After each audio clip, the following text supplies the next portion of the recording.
All right. Hey, guys. Welcome to BP, the Bible Perspective. I'm Lynn Cornell, and here's my statement here. My white evangelical pastor told me that he had moved his church from a town where blacks were growing 25 miles west to a budding white flight area. It's a true story.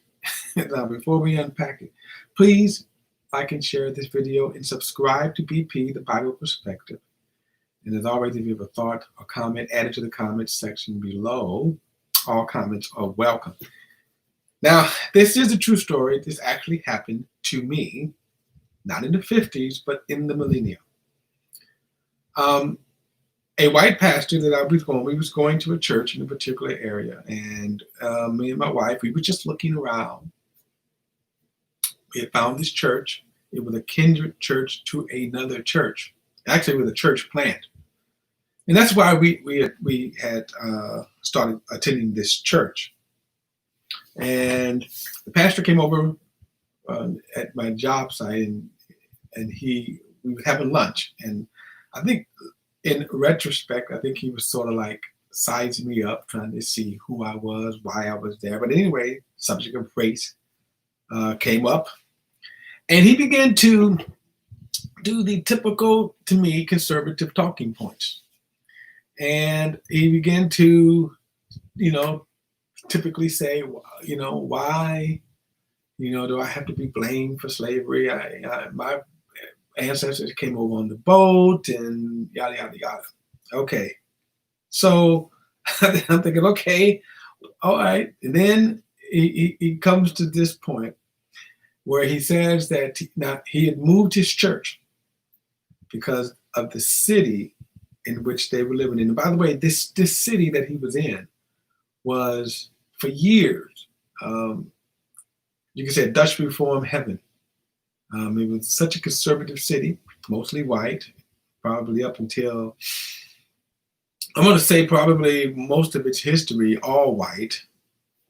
And it was extremely religious. There's literally a church, there was a church on every corner. Unlike inner city areas, we used to say there's storefronts on every corner. This was nice acreage, okay. But there was a church, and there was probably more church per capita than a lot of other cities. And then in the 90s, I think blacks started moving in. And I knew that, but when he said, and I also knew, by the way, in this particular city, that white churches were fleeing faster than the white flight. And this happens to be one of them. I didn't know any of this. He just brought this out, and he said, well, he moved because they were growing blacks. Now that's why he said that. Not violence, not a degrading of it, but blacks. And he moved his church 25 miles to the west. And I said this was probably one of the in the area where I live at, one of the spouting. I live in the Chicago area, so of course it's a nice area, but this was the white flight area. So I thought to myself, okay, that's interesting. And I remember saying, now we came to him in the new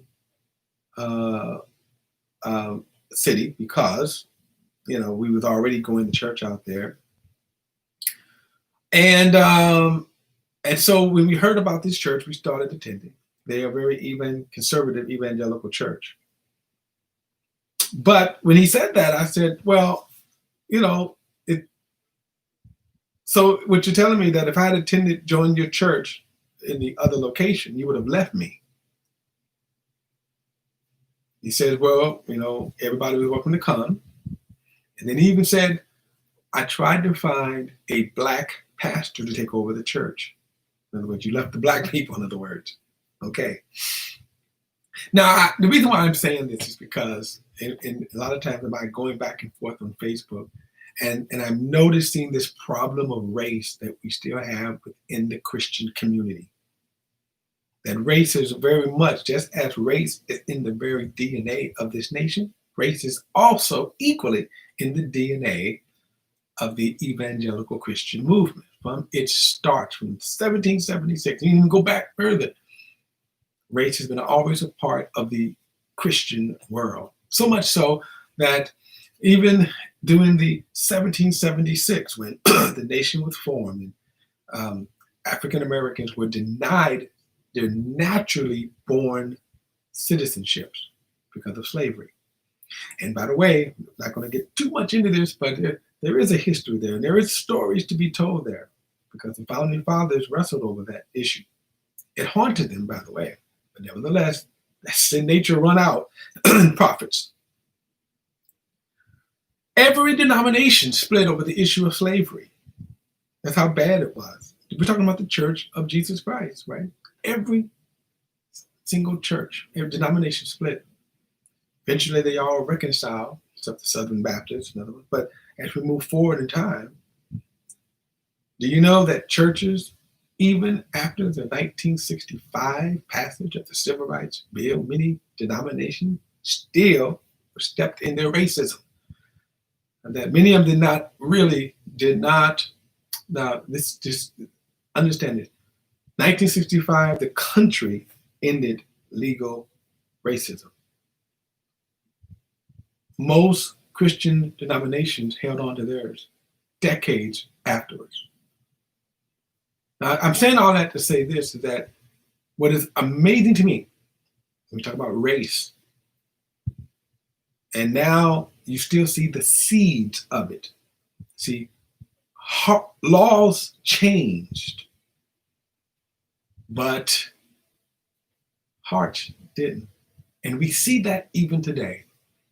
That what gets some white evangelicals triggered, like Black Lives Matter, right? They are so triggered over that. You see, white evangelicals towing the Republican conservative talking. When you bring this up, some of them get triggered, angry. They get angry that I speak out against things.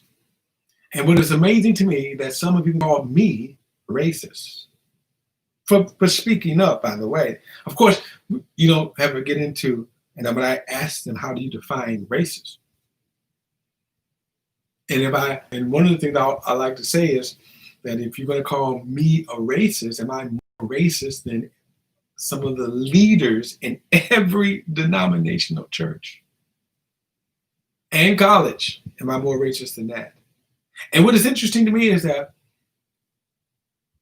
white pastor that said he moved his congregation. Now think about this. And I think personally he's going to answer to God, because he left his flock.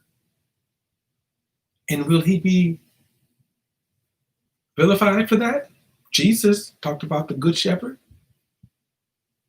Will he be vilified for that? And they will not call him a racist. The same people who will call me a racist will not call him a racist. They say he's wrong. They say they don't agree with it, but they won't call him a racist. Think about that.